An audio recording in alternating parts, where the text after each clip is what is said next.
እምነት ማለት ተስፋ ስለምናደርጋቸው ነገሮች የሚያስረግጥ የማናያቸውንም ነገሮች የሚያስረዳ ነው። ተስፋ የምናደርጋቸው ነገሮች ብዙ አሉ፣ የማናያቸውም ነገሮች ብዙ አሉ። እምነት ሁለት ነገር ነው የሚሰራው። አንደኛው ተስፋ ስለምናደርጋቸው ነገሮች ያስረግጣል። ሁለተኛው የማናያቸውንም ነገሮች ያስረዳል። ሰላም ጤና ይስጥልኝ ውድ ተመልካቾቻችን፣ እንደምንቆያችሁ። ዛሬ የምንመለከተው ስለ ተስፋ ነው። የሰው ልጅ በምድር ላይ ሲኖር በተስፋ ነው የሚኖረው። ተስፋ ማለት ወደፊት የሚፈጸሙ ነገሮች ወይንም ወደፊት ያቀድናቸው ነገሮች እንደሚሳኩልን ማመን ማለት ነው። የሰው ልጅ በምድር ላይ አንድን ስራ ለመስራት ፍላጎት የሚያጣው ተስፋ ስለማይታየው ነው። ስለዚህ ፍላጎትን ለመጨመር ካስፈለገ አንድን ስራ ለመስራት ተስፋን ማሳደግ ያስፈልጋል ማለት ነው። ተስፋን በመጨመር ፍላጎታችንን መጨመር እንችላለን። ዛሬ የምንመለከተው ስለ ተስፋ በጣም የሚገራርሙ ነገሮችን እንመለከታለን። ስለ ተስፋዎቻችን፣ ተስፋ ብቻ ሳይሆን ብዙ ተስፋዎች አሉን፣ ወይንም ወደፊት እንዲሳኩልን ወደፊት እንዲደረጉልን የምንፈልጋቸው ሀሳቦች አሉ። ስለ እነዚህ ሀሳቦች አንዳንድ ነገሮችን እንመለከታለን። ተስፋ ከእምነት ተነጥሎ የማይታይ ነገር ነው። እምነትና ተስፋ እንዴት ነው የሚገናኙት የሚለውን ስንመለከት በዕብራውያን ምዕራፍ 11 ከቁጥር 1 ላይ ስለ እምነትና ስለ ተስፋ የሚገርም ሀሳብ ይናገራል። እምነት ማለት ተስፋ ስለምናደርጋቸው ነገሮች የሚያስረግጥ የማናያቸውንም ነገሮች የሚያስረዳ ነው። እምነት ማለት ተስፋ ስለምናደርጋቸው ነገሮች የሚያስረግጥ የማናያቸውንም ነገሮች የሚያስረዳ ነው። በጣም ኢንትረስቲንግ ሀሳብ ነው ይህ ስለ እምነት እና ተስፋ። ተስፋ የምናደርጋቸው ነገሮች ብዙ አሉ። ሌላው ደግሞ ምንድነው? የማናያቸውም ነገሮች ብዙ አሉ። እምነት ሁለት ነገር ነው የሚሰራው። ከዚህ ጥቅስ መማር እንደምንችለው አንደኛው ተስፋ ስለምናደርጋቸው ነገሮች ያስረግጣል እምነት። ሁለተኛው የማናያቸውንም ነገሮች ያስረዳል እምነት፣ ወይንም ኤቪደንስ ነው። ኤቪደንስ ማለት ማስረጃ ማለት ነው። ብዙ የማይታዩ ነገሮች አሉ በምድር ላይ። ሄኖክ እግዚአብሔርን ደስ አሰኝቷል በምድር ላይ በሚኖርበት ጊዜ በእምነት ተወሰደ ይላል። እግዚአብሔር ወስዶታልና አልተገኘም። ግን በምድር ላይ ከመወሰዱ በፊት እግዚአብሔርን ደስ እንዳሰኘ ተመስክሮለታል። ከቁጥር 5 ላይ ነው የምንመለከተው ይህንን። ዕብራውያን 11 ከቁጥር 5 ላይ ከታች ከቁጥር 6 ላይ ያለ እምነት እግዚአብሔርን ማስደሰት አይቻልም ይላል። ኬስ ክሎዝድ። ያለ እምነት እግዚአብሔርን ማስደሰት አይቻልም። ወደ እግዚአብሔር የሚመጣ እርሱ ስለ እግዚአብሔር መኖርና እግዚአብሔር እርሱ እንደሆነ ማመን አለበት ይላል። እርሱ ብቻ ሳይሆን እግዚአብሔር ሸላሚያችን ወይንም እግዚአብሔር ተስፋዎቻችንን የሚሞላ አምላክ መሆኑንም መቀበልና ማመን አለበት ይላል ከቁጥር 6 ላይ። ያለ እምነት እግዚአብሔርን ማስደሰት አይቻልም። ተስፋ ያደረግናቸው ነገሮችን የሚሰጠን እግዚአብሔር መሆኑን ማመን አለበት። ማመን አለበት ብቻ ሳይሆን የምለው በትጋትም መፈለግ አለበት። አዲሱ መደበኛ ትርጉም ላይ ከልብ መሻት አለበት። እግዚአብሔር እንዳለና እግዚአብሔር ተስፋውን እንደሚሰጠው በትጋት መፈለግ አለበት ማለት ነው። ነገሮቻችንን የሚያሳካው እግዚአብሔር ነው። ተስፋ ያደረግናቸው ነገሮች እንዲሳኩልን የሚያደርገው እግዚአብሔር ነው። በተጨማሪም ደግሞ እኛ በትጋት መፈለግ አለብን። ያንን ነገር ተስፋ ያደረግናቸው ነገሮች እንዲሳኩልን እግዚአብሔርን ሁል ጊዜ መጠየቅ። እዚህ ጋር ሳታቋርጡ ጸልዩ የሚለው ሀሳብ አለ።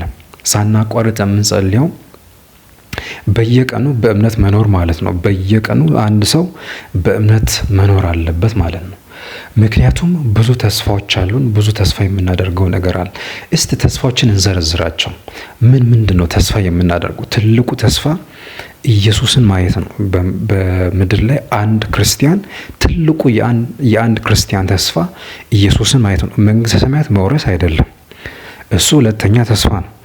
አንደኛው ተስፋ ኢየሱስን ማየት ነው። ሁለተኛው ተስፋ መንግስተ ሰማያትን መውረስ ነው። ሶስተኛው ተስፋ ከቅዱሳን ጋር መኖር። እነዚህ ትላልቅ ተስፋዎች ናቸው። በምድር ላይ ተስፋዎችም አሉን። በምድር ላይ ተስፋዎቻችን ምንድነው? ዛሬ የምንሰራው ስራ ነገ ፍሬ አፍርቶ ማየት። ትልቁ ተስፋችን ይሄ ነው። ቅድም በመግቢያ ላይ ለማንሳት እንደሞከርኩት ሰዎች ስራን ለመስራት ፍላጎት የሚያጡት ተስፋ ስለማይታያቸው ነው። ወይንም አንዳንድ ጊዜ ተስፋን ይቆርጣሉ። ተስፋ መቁረጥ ማለት እምነትንም እንደ መርሳት ነው። መተው ሳይሆን ብዙ ጊዜ ስለምንረሳ ነው። ከቁጥር 6 ላይ በትጋት እግዚአብሔርን መፈለግ፣ በትጋት ሁል ጊዜ በእግዚአብሔር ፊት መቅረብ እንዳለብን ይናገራልና በትጋት መጠበቅ፣ መጠየቅ፣ ሁል ጊዜ ማመን እግዚአብሔርን፣ ሁል ጊዜ መጸለይ፣ ሁል ጊዜ እግዚአብሔር ያንን ነገር እንደሚያሳካልን ማመን ማለት ነው ተስፋ። ሁለተኛው ሀሳብ የማናያቸውንም ነገሮች ያስረዳል እምነት። ብዙ በምድር ላይ የሚባለው ምንድነው? 95% በዓለም ላይ ያሉ ነገሮች አይታዩም። የማይታዩ ነገሮች ናቸው። አናይም እኛ ነገሮችን። ነገሮች ማለት ምንድነው? የማይታዩ ነገሮች ሁኔታዎችም ሊሆኑ ይችላሉ፣ ኬዞችም ክስተቶችም ሊሆኑ ይችላሉ። ብዙ ክስተቶች አሉ። ሀሳቦችም ሊሆኑ ይችላሉ። ነገሮች ብዙ የማናያቸውን ነገሮች የሚያስረዳ ነው ማስረጃ። ብዙ መጽሐፍ ቅዱስ በመሰረቱ የማስረጃ መጽሐፍ ነው። ማስረጃ ማለት ኤቪደንስ ነው። it is the evidence for the things not seen። ስለማይታዩ ነገሮች የሚያስረዳ ነው። it is the book of evidence። መጽሐፍ ቅዱስ ብዙ ማስረጃ ያለው መጽሐፍ ነው በመሰረቱ ማለት ነው። ብዙ የማይታዩ ነገሮች አሉ። የሚታዩ ነገሮች ሁሉ ከሚታዩት እንዳልሆነ በእምነት እንገነዘባለን ይላል በመጽሐፍ ቅዱስ ከቁጥር 3 ላይ ዕብራውያን 11:3 ላይ የሚታየው ነገር ሁሉ ከሚታየው እንዳልሆነ በእምነት እንገነዘባለን። ብዙ የማይታዩ ነገሮች አሉ በምድር ላይ። የሰው ልጅ በእርግጥም በእምነት ነው መኖር ያለበት። የማይታዩ ነገሮችን በማመን አዳዲስ ሀሳቦች ሲመጡ በማመን መኖር አለበት ማለት ነው። ያለ እምነትም መኖር አይቻልም። ሁሉም ነገሮች ስለ ሁሉም ነገሮች ማመን ነው ያለብን። ስለ ሁሉም ነገሮች በእምነት ነው መኖር ያለብን ማለት ነው። በዓለም ላይ እንግዲህ ቀጥሎ የሚመጣው ጥያቄ ምንድናቸው እነዚህ ነገሮች? ብዙ ነገሮች አሉ። እነዚህ ነገሮች ምንድናቸው የሚለው ጥያቄ አለ። እነዚህ ነገሮች ሀሳቦች ናቸው፣ እውቀቶች ናቸው፣ ክስተቶችም ናቸው። አሁን ለምሳሌ ከቁጥር 7 ላይ ዕብራውያን 11 ከቁጥር 7 ላይ ኖህ ስለማይታየው ነገር እግዚአብሔር ባስጠነቀቀው ጊዜ ያንን አምኖ 120 ዓመት ሙሉ ስለማይታየው ነገር ነው እግዚአብሔር ያስጠነቀቀው። ይህ የማይታየው ነገር ምንድነው? ሁላችንም እንደምናውቀው የውሃ ጥፋት ነው። ይህ የማይታየው ነገር ምንድነው? የውሃ ጥፋት የማይታይ ነገር ነው። ስለዚህ እግዚአብሔር ኖህን ያስጠነቀቀው ምንድነው? የውሃ ጥፋት በምድር ላይ ስለሚሆን ይህንን መርከብ እንዲሰራ ነው። ይሄ ክስተት ነው፣ የማይታየው ነገር። በወቅቱ በዛን ዘመን ዝናብ አይዘንብም ነበር። ጉም ምድርን ያጠጣት ነበር። ከምድር ወጥቶ ከምድር ይወጣና የምድርን ሁሉ ፊት ያጠጣ ነበር። ዝናብ የሚባል ነገር አልነበረም። ነገር ግን ኖህ ይህንን አምኗል። አምኖ በእምነት መኖር ጀምሯል።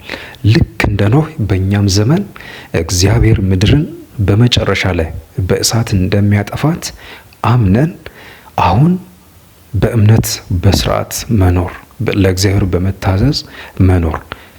እምነት ነው፣ ሁሉም ነገር እምነት ነው። እግዚአብሔር ምድርን ወደፊት በእሳት ያጠፋታል። እምነት ነው። እንደዛ ብዬ አምናለሁ እኔ። ስለዚህ ካመንኩኝ አሁን መኖር፣ ቀን በቀን በእምነት መኖር። ኖህም ያደረገው ይህንን ነው። እና ብዙ የማይታዩ ነገሮች አሉ። ይህ ትልቅ ኬዝ ነው። ብዙ የማይታዩ ነገሮች አሉ አሁንም የእኛን እምነት የሚፈልጉ። ለምሳሌ በማርቆስ ወንጌል ምዕራፍ 5 ከቁጥር 23 ላይ በጣም በጠና የታመመ ልጅ አለ አንድ። የዚህ ልጅ አባት ደግሞ ወደ ኢየሱስ ክርስቶስ መጥቶ ነበር። ከዛ በፊት ኢየሱስ ክርስቶስ ከ3ቱ ደቀ መዛሙርት ጋር በተራራ ላይ ጸሎት እያደረገ ነበር። 9ኙ ደቀ መዛሙርት በተራራው ግርጌ ከፈሪሳውያን ጋር ይከራከራሉ፣ ይሰብካሉ። አንድ አባት ልጁን ይዞ በጠና አጋንንት ያለበት ልጁ አረፋ ያደፍቀዋል። ከባድ ሕመም ነው ያለበት። ከልጅነቱ ጀምሮ ይታመም ነበር። ወደ ደቀ መዛሙርት አምጥቶ 9ኙም ደቀ መዛሙርት መፈወስ አልቻሉም ማለት ነው። የሚገርም ኬዝ ነው። ኬዙን በደንብ አንብቦት፣ ማርቆስ ምዕራፍ 9ን ሙሉ አንብቦት። ከዛን ኢየሱስ መጣ። ከዛን ኢየሱስ ክርስቶስ ጋር ልጁን ይዞ ቀረበ። ዋናው ለማንሳት ፈለኩት ነገር እኔ ስለምነት ስለሆነ ታሪኩን ታነባላችሁ። ኢየሱስ ከመቼ ጀምሮ ነው እንደዚህ መታመም ጀመረው ብሎ ይጠይቀዋል። ከሕፃንነቱ ጀምሮ ብዙውን ጊዜ ሊገለው ይፈልጋል። ወደ እሳት ይወስዷል፣ ወደ ውሃ ውስጥ ይወስደዋል ብሎ ከዘረዘረለት በኋላ እባክን ጌታ ሆይ ብትችልስ አድነኝ አለ። ልጄን አድነው ብትችልስ አለ። ኢየሱስ የመለሰለት መልስ የሚገርም ነው። ብትችልስ ትለኛለህ እንዴ? ለሚያምን ሁሉም ነገር ይቻላል። ለሚያምን ሁሉም ነገር ይቻላል። እዚሽ ጋር ነገርን ጠቅሶታል። ሁሉም ነገር በምድር ላይ ብዙ ነገር አለ። ሁሉም ነገር ይቻላል። እኛ የምናስባቸው ሀሳቦች አንዳንድ ጊዜ ብዙ ነገሮች አሉ። ለሚያምን ሁሉም ነገር ነው የሚቻለው። አንድ ነገር አይደለም፣ 2 አይደለም፣ 3 4 5 ሳይሆን ሁሉም ነገር ይቻላል ለሚያምን እና ያለ እምነት መኖር አይቻልም። ሁሉንም ነገር በእምነት ነው የምንኖረው ማለት ነው። ወደ ታች ስንመለከት ከቁጥር 23 ላይ ይህ አባት ጌታ ሆይ አምናለሁ፣ አለማመኔን እርዳው ብሎ ጸሎት አደረገ። ብዙውን ጊዜ አዳዲስ ሀሳቦች ሲመጡ፣ አዳዲስ ኬዞች ሲመጡ እምነታችን ይፈተናል። ነገር ግን እንደዚህ ብሎ የሚጸልይ ሰው አይጠፋም ትላለች ኤለን ጂ ዋይት። ጌታ ሆይ አምናለሁ፣ አለማመኔን እርዳው ብሎ የሚጸልይ ሰው አይጠፋም። ስለዚህ እኛም ነገሮች፣ አዳዲስ ኬዞች፣ ክስተቶች ሲፈጠሩ እምነታችንን እግዚአብሔር እንዲጨምር፣ አለማመናችንን እግዚአብሔር እንዲረዳው ጸሎት ማድረግ እንዳለብን ያነሳል። እምነት ማለት ተስፋ ስለምናደርጋቸው ነገሮች የሚያስረግጥ የማናያቸውንም ነገሮች የሚያስረዳ ነው። ጌታ ይባርካችሁ።